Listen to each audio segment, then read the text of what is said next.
No, muchísimas gracias, Esperanza, por la invitación. Como tú lo mencionabas, desde el 1 de septiembre estoy como en un retiro durante todo el mes de septiembre aquí en la ciudad de Monpós y tengo que confesar que me he sentido supremamente bien.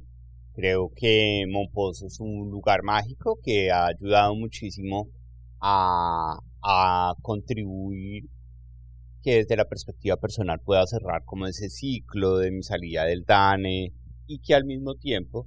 me pueda servir de oportunidad como para aterrizar los principales puntos de los desafíos y los proyectos que vienen hacia futuro, en donde pues uno de ellos que se conoció desde el momento de mi salida del DANE es como estructurar un proceso para participar en la elección democrática de alcaldes para la ciudad de Bogotá en el año 2023. Bueno, y justamente hay un par de puntos que son necesarios tocar en una conversación. Y el primero es esa imagen que quedó de Juan Daniel Oviedo después de su paso por el DANE. Y justamente ayer revisaba en Twitter que mucha gente estaba diciendo que los dos mejores funcionarios que dejó el gobierno de Iván Duque habían sido justamente el ministro de Salud, Fernando Ruiz, y el exdirector del DANE, Juan Daniel Oviedo. ¿Qué opinión le merece tanto a la hora? Bueno, pues yo creo que eso ha sido, Esperanza, lo que me llevó a cambiar un proyecto muy importante de mi vida. Sí, yo creo que ese reconocimiento y sobre todo, no tanto el reconocimiento, sino la valoración sincera de muchas personas sobre la satisfacción que le genera a los ciudadanos saber que los funcionarios públicos hacen su tarea y hacen o dan lo mejor de sí para cumplir con sus responsabilidades, y ese sentimiento de agradecimiento de muchos ciudadanos pues fue el que me hizo cambiar completamente el proyecto de pensar en que en ese momento de mi vida me iba a estudiar historia del arte a Florencia, en Italia, para poder seguir buscando una oportunidad de servir a Colombia después de no haber logrado consolidar una continuidad en el DANE tal como lo había propuesto el presidente Gustavo Petro. Entonces, tengo que confesar que es algo que me sorprendió, que me alegra muchísimo y que me recarga de energías, algo que sucede constantemente aquí en Monpós. Las personas paran, me saludan, me paran de la moto o estoy trotando, quieren tomar una foto o en el río, porque están muy agradecidos por el trabajo que pudimos hacer durante 4 años en el DANE, y creo yo que eso es para mí una evidencia de que somos muchos los que creemos que todavía el servicio público se puede hacer bien y se puede hacer con humildad y se puede hacer con efectividad, pues para que Colombia avance a ser una mejor sociedad. Bueno, y quiero profundizar un poco más en esto, y es en qué momento surgió esa idea de lanzarse a la alcaldía de Bogotá. Es decir, más allá de todo este boom que se dio a nivel nacional con la gestión que se hizo en el DANE, ¿en qué momento hubo ese cambio de chip y decidió pasar de irse a estudiar a Europa para quedarse en Colombia y seguir ejerciendo, sobre todo ya hablando de un cargo de elección popular? Bueno, pues vamos a ser muy sinceros, y quiero ser muy sincero contigo. Yo tenía claro que el DANE era una oportunidad para prestar un servicio, para demostrar algunas capacidades mías como profesional y como funcionario público, sobre todo gerenciales, de honestidad, de transparencia. Yo tenía claro que esto era algo de 4 años. Sí. Tenemos que ser honestos, y desde muchos años antes de mi salida del DANE, ¿sí?, recién iniciado el gobierno del presidente Iván Duque, se empezó a sentir como sociedad y como ciudadanos que Colombia quería tener un cambio,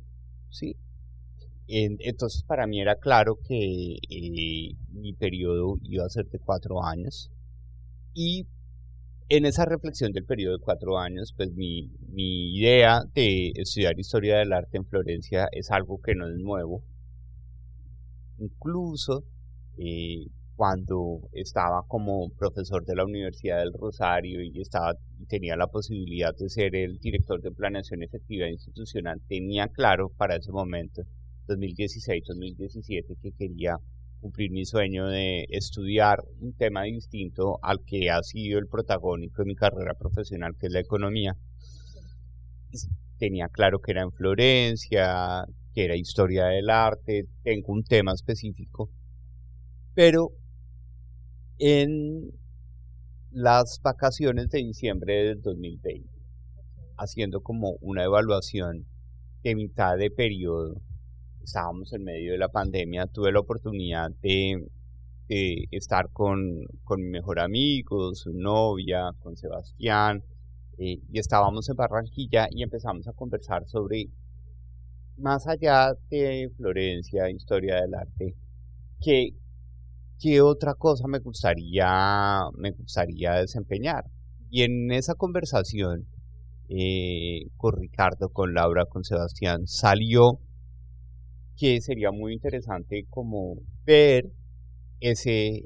ese reconocimiento que ya para finales de 2020 empezábamos a observar, las personas diciendo que el DANE está haciendo la tarea, Juan Daniel Oviedo está acercando y humanizando las cifras del DANE para que todos se apropien de esos resultados.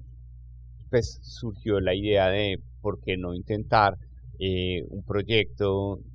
llamémoslo político, es decir, prestar un servicio público a través de un proceso de elección popular como es un cargo en la alcaldía de Bogotá. Eso quedó en una conversación de vacaciones de fin de año y cuando todo 2021 y surge 2022, pues yo ya inicié a aterrizar claramente mi proyecto post-DANE. Tanto es así que para finales de junio estuve aquí en Monpós buscando y empezando a perfilar en qué casa me podía quedar, porque tenía claro que quería hacer como una desintoxicación, llamémoslo así, y un retiro aquí en Monpós y después iniciar los trámites para hacer mi maestría y posiblemente un doctorado en historia del arte en Florencia, en Italia. Pero en ese proceso de salida 2022, el primer semestre estuvo continuamente generando como una ola exponencial como de reconocimiento a que una labor honesta, una labor efectiva y sobre todo una labor de acercar el servicio público a la ciudadanía estaba siendo reconocida. Mira que lo que me pasó, para ser muy sincero, es que me empezaron a parar más frecuentemente en la calle a decirme gracias, a decirme gracias, a decirme gracias por hacer la tarea, gracias por decir la verdad, gracias por representarnos en el servicio público. Y ese sentimiento fue el que me hizo cambiar y me dijo, si ese sentimiento está tan vivo, puede ser una oportunidad aprovecharlo, ya no tanto desde el sentimiento, sino para proyectar otro perfil, un perfil mucho más basado en un criterio, en unas ideas y en unas propuestas para hacer de Bogotá una mejor ciudad. Y eso fue lo que llevó rápidamente a que se postergara el tema de hacer mis estudios en historia del arte en Florencia. Bueno, y me imagino yo que así como se le han acercado personas en la calle a decirle gracias, bien por el trabajo, así también se habrán acercado partidos políticos, incluso personajes políticos colombianos reconocidos, de pronto ofrecerle algún apoyo. ¿Hay algún acercamiento? Bueno, en ese momento y muy consistente con la génesis, llamémoslo así, de sueño de este proyecto, porque eso fue lo que yo le dije al país. Mi sueño es poder servir desde la alcaldía de Bogotá y con unos principios o unos pilares muy importantes que son una propuesta basada en trabajo, una propuesta independiente y en el proceso de recolección de firmas pues vamos a seguir trabajando en la estructuración de esta iniciativa, pero por eso los contactos que se han hecho, he tenido llamadas, he tenido conversaciones a través de WhatsApp con diferentes vertientes de lo que podríamos llamar partidos políticos o personalidades políticas en el país, en donde, pues en primer lugar, me parece supremamente prematuro pensar en un apoyo, porque primero tenemos que ser consistentes con la promesa de que esto es una candidatura por firmas independiente, pero creo yo que va a ser una oportunidad muy bonita para plantear algo que creo que muchas personas en Colombia, sobre todo en Bogotá, que es una representación muy fiel de lo que sucede también en el resto del país, queremos establecer como una posibilidad de convergencia. Es importante reconocer, Esperanza, que las estadísticas mismas nos dicen, la percepción de los partidos políticos por parte de los colombianos mayores de edad está bastante deteriorada, es bastante negativa. Por consiguiente, creo yo que es un momento de pensar, más allá de partidos, de pensar en una convergencia sobre propuestas que busquen mejorar las condiciones de vida de la ciudad. Entonces sí, y hay que reconocerlo públicamente, ha habido llamadas, ha habido correos, ha habido interés específico para tener conversaciones más detalladas, las cuales he postergado en la medida en que me parece muy complicado tener ese tipo de conversaciones que puedan culminar en un apoyo o un respaldo, cuando en realidad pues apenas estoy estructurando toda la plataforma que la norma indica para poder iniciar un proceso de recolección de firmas lo más pronto, ojalá desde las primeras semanas de octubre en Bogotá. Bueno, y hablando de las propuestas en este tiempo, ¿cuáles son esas propuestas que más le han calado, que más le han llamado la atención y que son las que a futuro les propondrá a los bogotanos? Bueno, esto importante aclararlo desde el 8 de agosto. Esto es un tema desde el 8 de agosto. Y si bien el sueño surgió en diciembre del 2020, ni un segundo dedicado a pensar en esto. Es decir, este cuaderno que es el que me acompaña con este proyecto de alcaldía, se abrió el 8 de agosto. Y creo que entre el 8 de agosto y la fecha he logrado aterrizar algunas cosas. Creo yo que hay 5 temas claves que creo yo que como parte de ese proceso de convergencia y de discusión con la ciudadanía que va a iniciar ahora en octubre cuando regrese a Bogotá, quisiera que esos 5 temas, a partir de esa conversación, se convirtieran en una lista de prioridades. Yo los cito como se me vinieron a la cabeza. El primer tema importante para los próximos 4 años, 2023-2027 en Bogotá, para mí como ciudadano y como persona interesada en tener las riendas de la ciudad desde la alcaldía, está el tema de movilidad. Un tema que requiere que se piense no solo desde la movilidad Bogotá, sino la movilidad metropolitana con los municipios de la conurbación de Bogotá. Segundo, un concepto de seguridad ciudadana, en donde es importante reconocer que la seguridad ciudadana es un catalizador o un facilitador de la confianza en las instituciones, en las personas, y en Bogotá al igual que en muchas ciudades, pero en Bogotá hemos visto un deterioro muy importante de la percepción de inseguridad que se ha agudizado en los últimos meses. Tercero, Bogotá, lo conversábamos anteriormente, Bogotá es una de las 4 ruedas del carro que mueve la economía colombiana. Es decir, Bogotá es la 4ª parte de la economía colombiana. Eso significa que Bogotá es determinante de las condiciones de actividad económica que suceden en todo el país. Y Bogotá, como consecuencia de la pandemia, estuvo muy afectado en términos de empleabilidad por las restricciones a la actividad económica y por los cierres que se hicieron en materia del manejo epidemiológico de la pandemia de la enfermedad COVID-19. Entonces, Bogotá está retrasada en el proceso de reactivación laboral, pero requiere que ese proceso de reactivación laboral esté centrado en una priorización de cómo esa reactivación se puede hacer favoreciendo la formalidad laboral. Entonces el tercer tema es un tema de empleabilidad con formalización. El cuarto está asociado con el tema de la pobreza, Esperanza. En el tema de la pobreza, Bogotá estaba acostumbrada a ver un número limitado de personas en situación de pobreza monetaria o de pobreza extrema, y la pandemia, que se unió con los procesos de gran entrada de migrantes a Bogotá, pues generó un empobrecimiento de la ciudad que en ese momento la alcaldesa Claudia López está manejando un programa muy importante de transferencias complementarias a las del gobierno nacional, que es Bogotá Solidaria, pero creo yo que hay que seguir insistiendo en el tema de la pobreza de la ciudad, porque esa pobreza, una vez permitiendo que las personas que ingresaron a la pobreza en la pandemia puedan salir, va a mejorar las condiciones de empleabilidad, va a mejorar las condiciones de seguridad y va a mejorar las condiciones de movilidad en la ciudad. Y finalmente, como experiencia de lo que sucedió en el DANE, creo yo que Bogotá, así como es una de las 4 ruedas que mueve la economía, es decir, por inercia, si a Bogotá le va bien, a toda la economía colombiana le va bien, creo yo que Bogotá puede ser un jalonador para que el país entienda cómo promover el desarrollo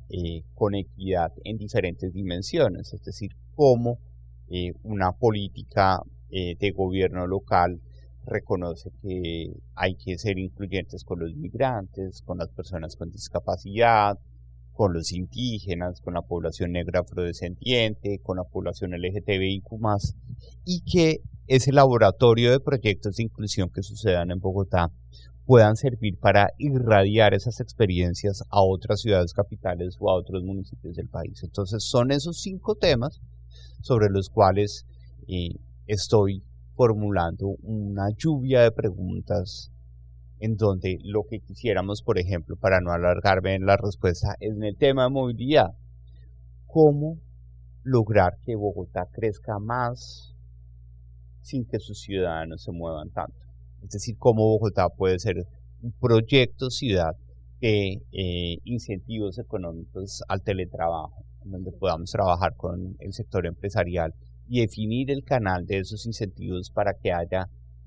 decisiones estratégicas en el sector empresarial, que aquellas actividades que se puedan desarrollar de forma remota se ejecuten de forma remota para garantizarle bienestar a esas personas, porque no se exponen a los trancones o a los mayores tiempos de desplazamiento, y al mismo tiempo poder mejorar la productividad, como se ha demostrado en diferentes encuestas que ha desarrollado el DANE en esa materia. La idea es que esos 5 temas,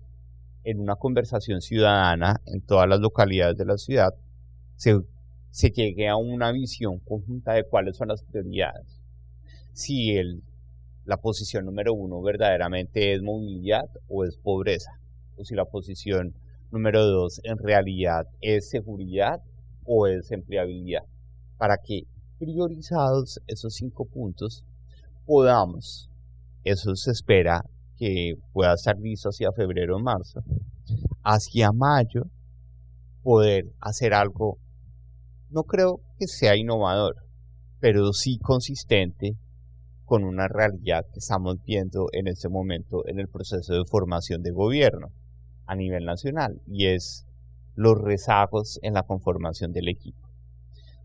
Quisiera yo, y mi sueño y mi proyecto es que hacia mayo nosotros podamos estar ofreciendo un equipo, ¿sí?, para que el proyecto de la alcaldía no sea lo que haga Oviedo, sino Oviedo y un equipo están trabajando en la conformación de una estrategia programática, y que seguramente podamos lograr que la mayoría de miembros de ese equipo pues puedan ocupar la Secretaría de Hacienda, la Secretaría de Planeación y las diferentes entidades adscritas a la alcaldía de Bogotá. Eso es más o menos como la cadena temporal de lo que nosotros estamos planteando. De esos puntos que mencionaba, hay 2 que me parecen clave resaltar, que voy a resaltar en este momento, pero me gustaría conocer más la opinión de Juan Daniel Oviedo, ciudadano, y no tanto como candidato a la alcaldía. Y uno es el pico y placa pago, qué tan efectivo se ha visto ese programa. Y el otro es la inseguridad que está generando estas bandas criminales que ya sabemos que son de origen extranjero, que no son colombianas, pero que de todas maneras están impactando en la seguridad, sobre todo de la capital. Bueno, vamos entonces con el sombrero ciudadano.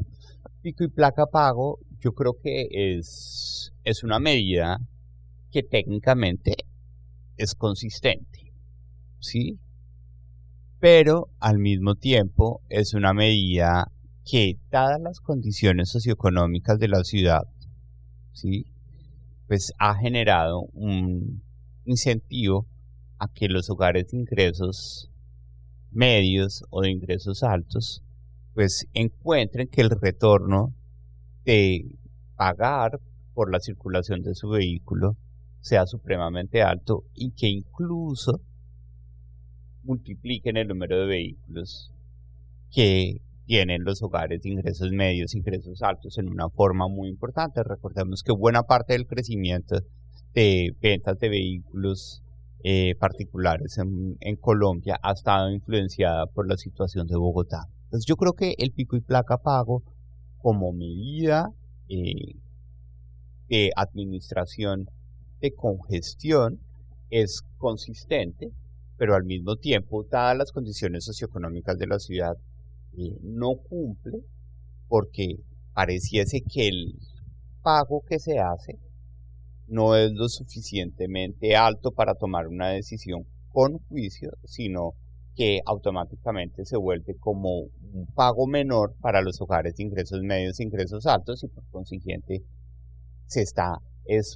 proliferando el uso del vehículo particular o la multiplicación de vehículos particulares por hogar. Entonces yo sí creo que Bogotá tiene que empezar a pensar y a proyectar medidas que administren la congestión vehicular distintas a las restrictivas del pico y placa o complementarias a las de los pico y placa u otro tipo de medidas. Y por eso, como te lo planteaba anteriormente, también como ciudadano lo creo, Bogotá tiene que resolver el dilema que tiene Colombia, que el DANE lo planteaba en los datos del pulso social, en donde hay muchas personas que quieren teletrabajar, pero pocas que efectivamente lo están haciendo. Entonces ahí hay que resolver cuál es el incentivo que tenemos que brindarle a los empleadores para promover ese tema de teletrabajo y lograr que nos movamos menos. Seguridad ciudadana. Yo entiendo que ha sido visible los efectos de unas manifestaciones específicas de violencia, llamémosla ciudadana, a través de todos estos asesinatos y estos temas que pues, son escalofriantes que se han dado en la ciudad, que han estado asociados a organizaciones o a bandas que provienen del extranjero. Pero ahí no podemos caer en la trampa de quedarnos con la estigmatización de que la migración venezolana es la única causa de las condiciones de inseguridad que está viviendo la ciudad. Recordemos que la inseguridad ciudadana también se mueve por menores oportunidades de empleo, se mueve por focos de pobreza también. Y recordemos que Bogotá tuvo un choque muy fuerte en condiciones de pobreza monetaria extrema, pues que no se han podido resolver por los mismos cambios en los patrones de empleabilidad que ha tenido la ciudad, en donde ha habido una corrección más lenta de su mercado laboral. Entonces, me parece que en la gestión migratoria, la inclusión no puede verse como una laxitud frente a los hechos punibles como son la concurrencia de delitos por parte de migrantes venezolanos. Pero hay que ser muy, muy claros en la línea que separa la administración de estos elementos, porque no podemos negar esperanza que no solo en Bogotá, sino en Colombia, tenemos una estigmatización de los migrantes venezolanos como los que quitan puestos de trabajo a colombianos, los que promueven la inseguridad, y en este caso tenemos que ser muy consecuentes de que la población migrante venezolana, pues más de 1.8 millones de migrantes venezolanos, pues tiene una vocación de permanencia. Por más de que se vayan a recuperar las relaciones con Venezuela, la situación económica de Venezuela no va a cambiar de un día para otro, y por consiguiente pues vamos a tener migrantes venezolanos, vamos a tener una participación importante, y por consiguiente va a ser supremamente importante que haya una inclusión en otras dimensiones sociales y separar claramente el manejo que tiene que ver frente a las situaciones de concurrencia de delitos por parte de la población migrante venezolana. Yo sé que es un tema altamente preocupante, pero creo yo que el tema de la seguridad, nuevamente, Esperanza, se une con los otros temas que estamos hablando de prioridades y se une con la posibilidad de generar un empleo decente a la población migrante venezolana.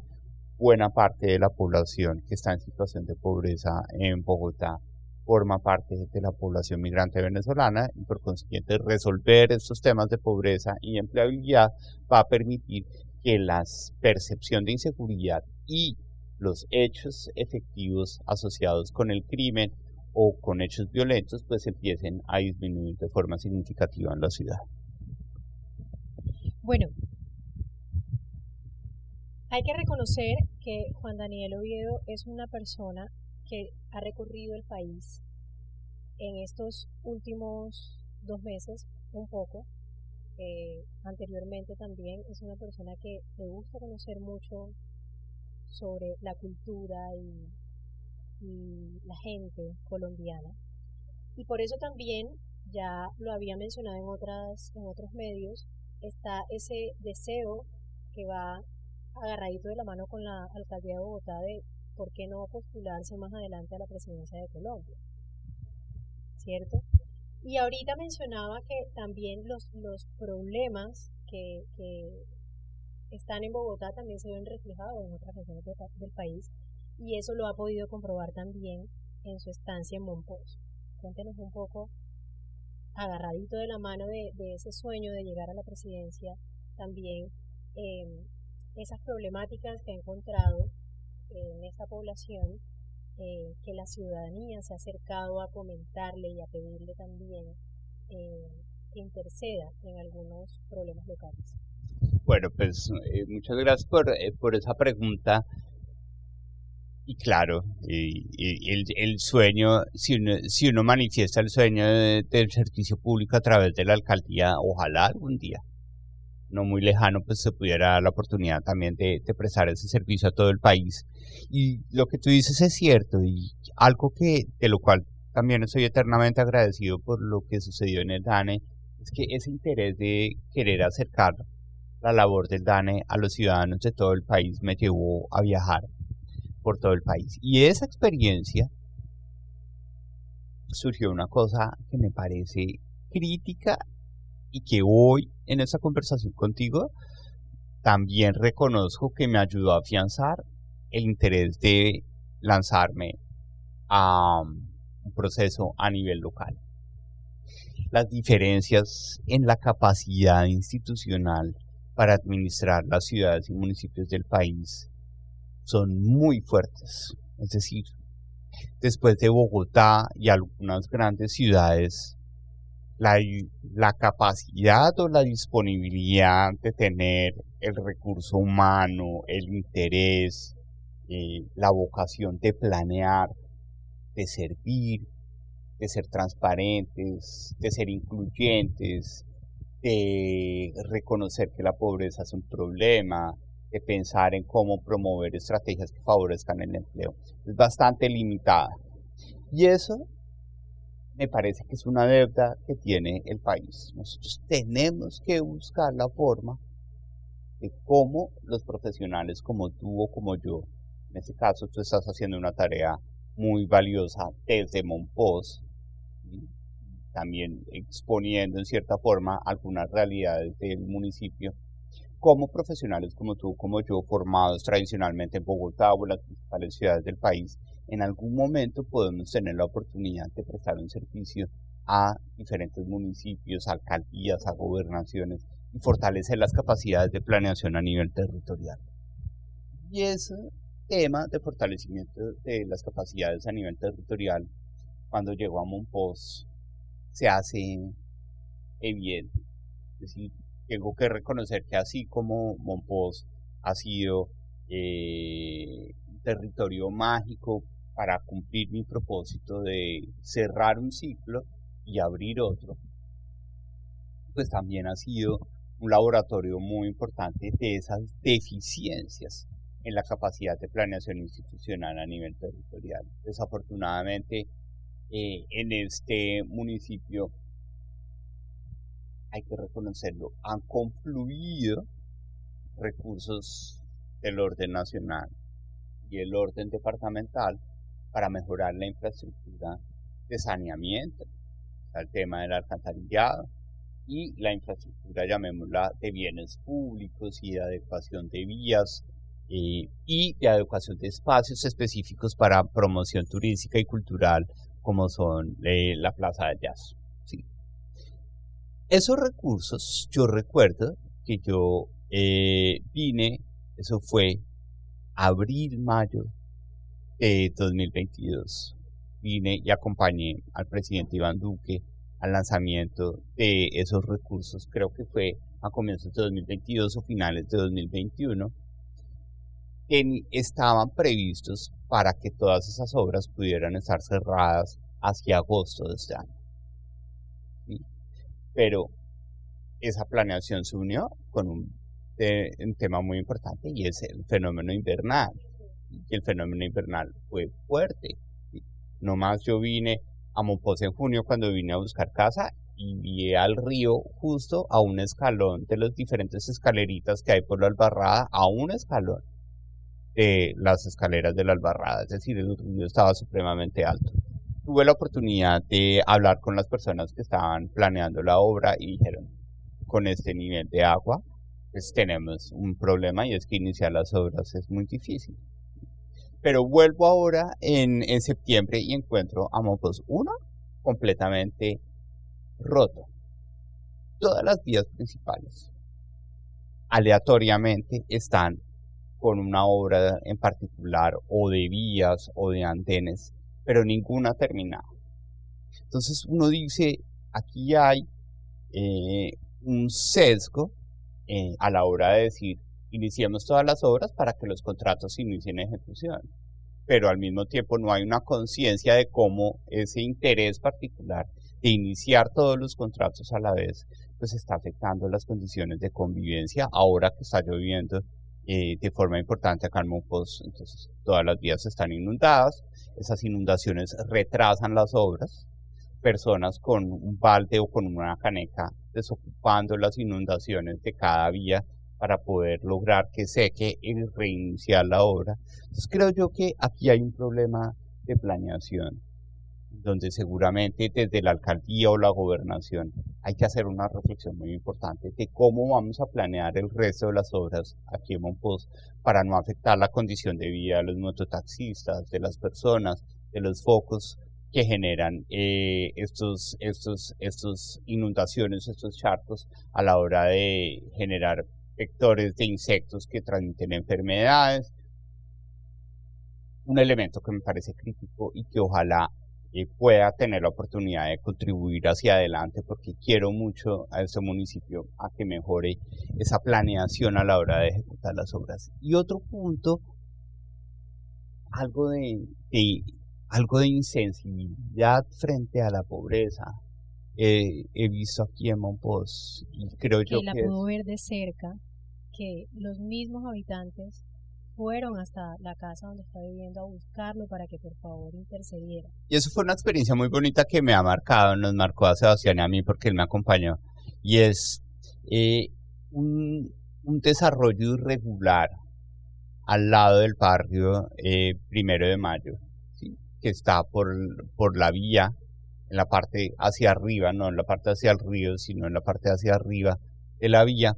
que se llama el barrio 7 de septiembre, hay que reconocerlo, es un barrio es una configuración de más de 30 viviendas que, se los juro, está al lado de unas obras de adecuación de andenes que se están haciendo en el barrio Primero de Mayo, ¿sí? Pero entonces las obras de ejecución y de canalización para el barrio Primero de Mayo no piensan en los efectos que pueden generar en el barrio 7 de septiembre, y por consiguiente el barrio 7 de septiembre en ese momento está a puertas de estar completamente inundado. Personas que viven en déficit habitacional de vivienda, que viven en pobreza monetaria, que viven en pobreza multidimensional, en donde no ha habido una actitud de la alcaldía para promover una regularización rápida de esos predios, porque no son ocasiones sobre un predio privado, son desarrollos o toma o posesión de tierras de un territorio o de un terreno público de la alcaldía, en donde estamos con una situación crítica que nos lleva a visibilizar, y es el tema de la energía, ¿sí? ¿Cómo vamos a pedirle a una persona que reside en un desarrollo irregular, en una vivienda con paredes de tejas de zinc, sin piso, que pague una deuda de 500.000 o 600.000 pesos de la factura de electricidad cuando la recibió irregularmente, cuando ellos fueron los mismos que desarrollaron la postería para lograr que la electricidad pudiera llegar? Entonces tenemos a una configuración de personas, aproximadamente 150 a 200 personas en 30 viviendas, que están viviendo en unas condiciones de pobreza extrema en el municipio, en donde no hay un actuar claro por parte de la alcaldía o de la gobernación en decir cómo vamos a resolver esa situación. Una situación que nos debe llevar a pensar que la segregación de la pobreza no sucede en municipios pequeños, como es el caso del municipio de Mompox, y es algo que nosotros no podemos permitir como sociedad. No se trata de que todos suframos por la pobreza de los demás, pero sí tenemos que llevar en nuestra conciencia y en nuestro actuar el reconocimiento de lo que somos o de lo que hacemos puede tener una consecuencia positiva o negativa sobre personas que están pasando en una muy mala situación, como son los habitantes del barrio 7 de septiembre aquí en Mompox. Entonces, ¿qué conclusiones veo yo de mi estancia en Mompox? Uno, fallas en la planeación de la ejecución de las obras. Segundo, pues, cómo Mompox se va a pensar en la contingencia invernal que se avecina, que seguramente vamos a tener inundaciones, vamos a tener afectaciones de algunos desarrollos y afectaciones de algunos desarrollos urbanos, algunos de ellos irregulares, como el barrio 7 de septiembre, que tenemos que incluir dentro de la ecuación de las políticas públicas, y necesitamos que el alcalde pueda responder a algunas necesidades, y por qué no que la ciudadanía, en la parte de las calles tradicionales de Mompox, podamos movernos en un ejercicio ciudadano de solidaridad con esas personas que de verdad la están pasando muy mal. Bueno, voy a cerrar esta entrevista con una pregunta que tengo que hacer, porque la audiencia de Publimetro es una audiencia joven que se siente muy identificada también con personajes como del estilo de Juan Danilo Oviedo. Y quiero preguntarle cómo se siente con ese título de gomelo nacional que se ha ganado. Pues yo... ¿Le molestaba al principio? A ver, no, porque puedo serlo, ¿sí? Pero yo no me he preocupado por saber si yo me identifico como una persona gomela o no. Pero yo creo que para mí ha sido una oportunidad de vida, en el sentido en que uno me llevó a reconocer pues, que yo he sido víctima del bullying y de la montadera de la gente por diferentes cosas, ¿sí? Pero que así como he sido víctima de esa montadera que es muy propia de la sociedad colombiana y que también vemos en otras sociedades, he logrado, de tanto que me la han montado, he logrado aprender a reírme de eso. ¿Sí? Entonces yo creo que eso me ha ayudado a reconocer que he madurado en algo. Muchas cosas me falta por aprender y crecer, pero en eso, al menos como decir, listo, me río de eso. Me parece que detrás de cámaras de ese título de Gomelo, la gente se dio cuenta que también hay una sociedad que funciona mucho en función de estereotipos y que a veces esos estereotipos nos confunden, ¿sí? Y entonces cuando las personas vieron y se hizo visible que yo no tenía cuna de oro, ¿sí? Que yo no iba en carro a la universidad, que yo trabajaba en la universidad, que yo estudié becado, pues la gente empezó, creo yo, a decir, es posible que el estudio y el trabajo ayuden a que personas puedan avanzar en su vida personal, puedan avanzar en su condición de ingresos y, ¿por qué no?, puedan prestarle un servicio al país. Entonces, la verdad, me siento orgulloso de ese título. Creo yo que ha servido muchísimo para romper paradigmas y para romper estigmas y, sobre todo, humildemente, creo yo que contribuyó también a que la gente supiera que hacía el DANE, ¿sí? Y que la gente se interesara por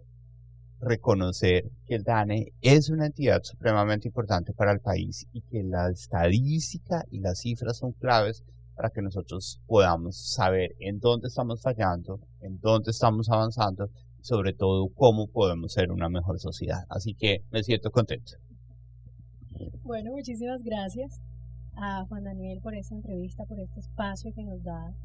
desde Monpós y a todo el equipo técnico que nos ayudó hoy con esa tarea.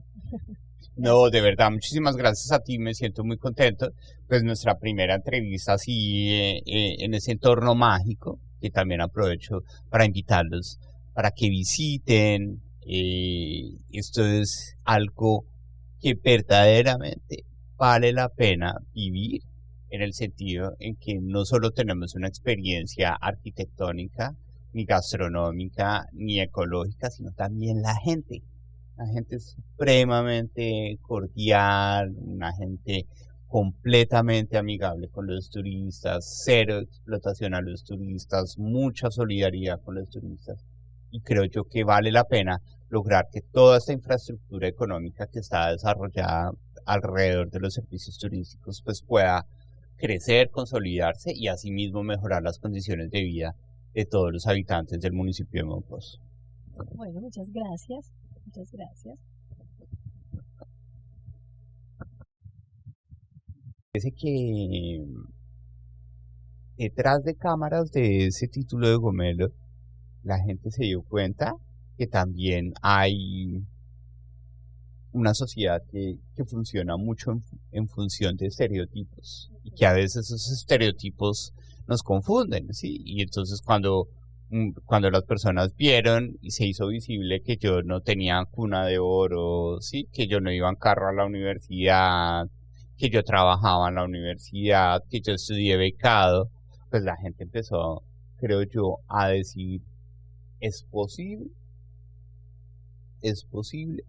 que el estudio y el trabajo ayuden a que personas puedan avanzar en su vida personal, puedan avanzar en su condición de ingresos y, ¿por qué no?, puedan prestarle un servicio al país. Entonces, la verdad, me siento orgulloso de ese título. Creo yo que ha servido muchísimo para romper paradigmas y para romper estigmas y, sobre todo, humildemente, creo yo que contribuyó también a que la gente supiera que hacía el DANE, ¿sí? Y que la gente se interesara por reconocer que el DANE es una entidad supremamente importante para el país y que la estadística y las cifras son claves para que nosotros podamos saber en dónde estamos fallando, en dónde estamos avanzando y sobre todo cómo podemos ser una mejor sociedad. Así que me siento contento. Bueno, muchísimas gracias a Juan Daniel por esta entrevista, por este espacio que nos da desde Monpós y a todo el equipo técnico que nos ayudó hoy con esa tarea. No, de verdad, muchísimas gracias a ti, me siento muy contento. Pues nuestra primera entrevista así en ese entorno mágico, que también aprovecho para invitarlos para que visiten. Esto es algo que verdaderamente vale la pena vivir, en el sentido en que no solo tenemos una experiencia arquitectónica, ni gastronómica, ni ecológica, sino también la gente. La gente es supremamente cordial, una gente completamente amigable con los turistas, cero explotación a los turistas, mucha solidaridad con los turistas. Y creo yo que vale la pena lograr que toda esta infraestructura económica que está desarrollada alrededor de los servicios turísticos pues pueda crecer, consolidarse y asimismo mejorar las condiciones de vida de todos los habitantes del municipio de Monpós. Bueno, muchas gracias.